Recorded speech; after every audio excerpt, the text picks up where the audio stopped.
ഇക്ക കഴിഞ്ഞ 21 കൊല്ലമായിട്ട് ഇപ്പൊ കൃഷി തന്നെ പറഞ്ഞില്ല. അപ്പൊ ഞങ്ങളെപ്പോലെ യുവാക്കള് കൃഷിയിലേക്ക് ഇറങ്ങാൻ ആഗ്രഹിക്കുന്നുണ്ട്. ഇതിന് വരുന്നില്ല ആൾക്കാർ. പക്ഷെ ഇത് എന്ത് ലാഭമാണ്? എന്തെങ്കിലും ഞാൻ എൻ്റെ അഭിപ്രായത്തിൽ ലാഭമാണ്. ഞാൻ ഇതുകൊണ്ട് തന്നെയാണ് ഇപ്പോൾ ജീവിച്ചിരുന്നത്. നമുക്ക് വേറെ യാതൊരു വരുമാനവും ഇല്ല.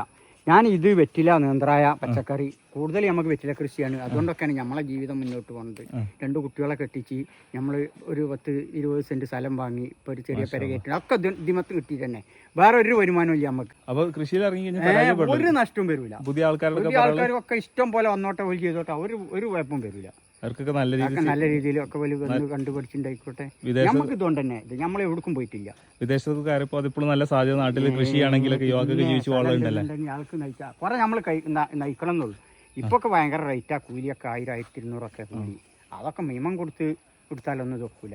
അപ്പൊ കൃഷിയിലേക്ക് ഇറങ്ങുന്ന ആൾക്കാർ ഇൻവെസ്റ്റ് ചെയ്താൽ മാത്രം പോരാ, അധ്വാനം കൂടി വേണം. എല്ലാം ഒന്നും നടക്കൂല. അപ്പൊ ഒന്നുമില്ലെങ്കിൽ കൂലിയെങ്കിലും കിട്ടില്ല. കൂലിയെങ്കിലും കിട്ടും. അതന്നെ അതുകൊണ്ടങ്ങനെ തന്നെയല്ല ഇപ്പൊ നമുക്ക് വേറെ ഒരു വരുമാനം ഇല്ലല്ലോ. ഈ കൂലി ഇട്ടിട്ടുള്ള വരുമാനം തന്നെ നമ്മളെ പരിപാടി. അപ്പൊ നമ്മള് കയ്പങ്ങ കൃഷി ചെയ്യുന്ന തോട്ടത്തിലാണുള്ളത്.